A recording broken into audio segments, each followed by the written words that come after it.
The quiet hum of the restaurant usually brought a sense of peace to Arthur, but tonight, it was a torment. He saw Eleanor and Victor, his wife and his closest friend, leaning conspiratorially close, their voices a low murmur against the soft jazz. A primal urge to confront them, to rip away the veil of their deceit, surged through him. Yet, he held back, a cold dread seeping into his bones.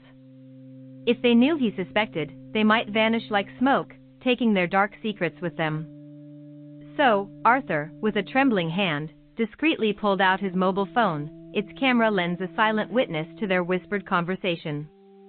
Victor leaned in closer to Eleanor, his voice a low, insidious tone. "Has Arthur signed the insurance documents?" he asked, a shadow of impatience in his eyes. Eleanor's reply was a soft, almost regretful, "Not yet. He trusts me, but he always reads financial papers with such care." A cruel smile played on Victor's lips. "Then make him sign without reading them." Eleanor, her brow furrowed with a hint of apprehension, inquired, "How?" Victor's plan unfolded, chilling Arthur to the core. "Tell him they are school admission papers for young Alfie. Once he signs them, the life insurance policy will be complete. You will receive a substantial payment if anything happens to him." Arthur's blood ran cold. This was no longer just a betrayal, a clandestine affair. This was a conspiracy, a macabre plot for profit, orchestrated by the two people he held dearest. Eleanor, however, seemed to falter, a flicker of fear in her eyes. "Victor, transferring the money is one thing. But ending a life, that's different. What if the police suspect us?" Victor's calm smile was a mask for his chilling resolve. "They won't. Arthur drives home late every Friday. The lane near the old mill bridge is dark and almost deserted. A small issue with his car breaks, a sharp turn, and everyone will believe it was an accident." Arthur's breath hitched in his throat. Tomorrow was Friday. Victor continued, his voice a chilling whisper, "Bring Arthur's car to the supermarket tonight. Leave it in the underground car park and go shopping. I'll take care of everything." Eleanor nodded slowly, a silent acquiescence to the monstrous plan. Arthur had heard enough. He saved the recording, his heart pounding a frantic rhythm against his ribs, and slipped out of the restaurant before they could notice his absence. Sitting in his own car, the world outside blurred. The two people he trusted implicitly were plotting his demise. For a fleeting moment, he considered driving straight to the police station. But the recording, marred by the restaurant's background music, was unclear. If Eleanor and Victor denied everything, they might walk free. Arthur needed irrefutable proof.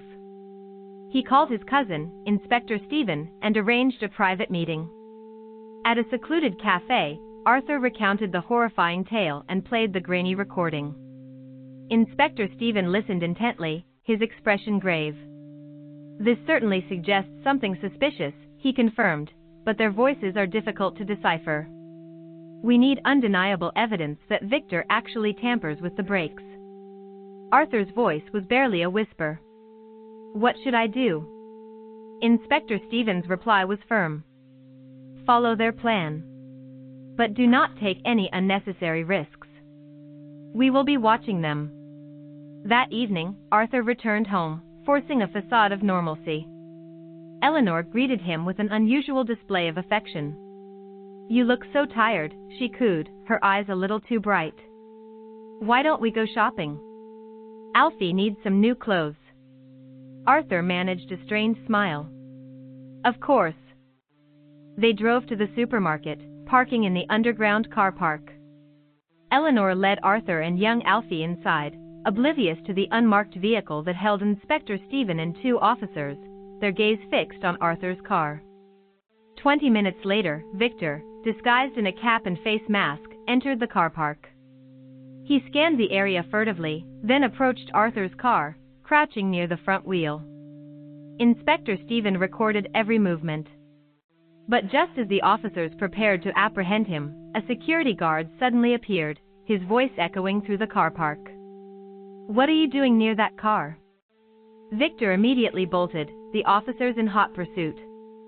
He vanished through an emergency exit, disappearing on a motorcycle parked outside.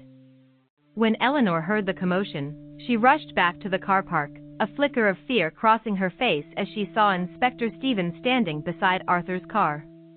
"What happened?" she asked, feigning concern.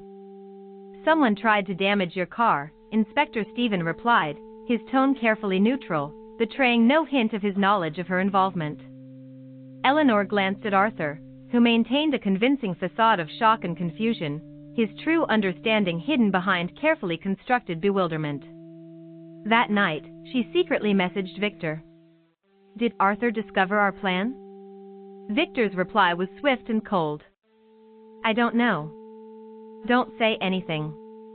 Delete every message and behave normally." What Eleanor didn't realize was that Arthur had already placed a small, hidden camera inside their bedroom. Later that night, as Arthur feigned sleep, Eleanor quietly left the room, making a call from the balcony. "The break plan has failed," she whispered, her voice laced with urgency. "We need another way." Victor's reply was chillingly calm. "Don't worry. I have something that will leave no evidence." "What is it?" Eleanor asked. "A slow-acting poison. Mix it into his dinner for 7 days. Everyone will think he died from a heart attack." Arthur heard every word through the hidden camera, his blood turning to ice. But then Eleanor asked a question that shattered him even further. "After Arthur dies, what are we going to do about Alfie?" A long, agonizing silence followed. Finally, Victor's voice, devoid of emotion, delivered the final blow. "The child cannot stay with us. He knows too much." At that moment, Arthur understood with horrifying clarity that his beloved son was also in grave danger. And behind the bedroom door, little Alfie stood silently, his small frame trembling. He had heard everything.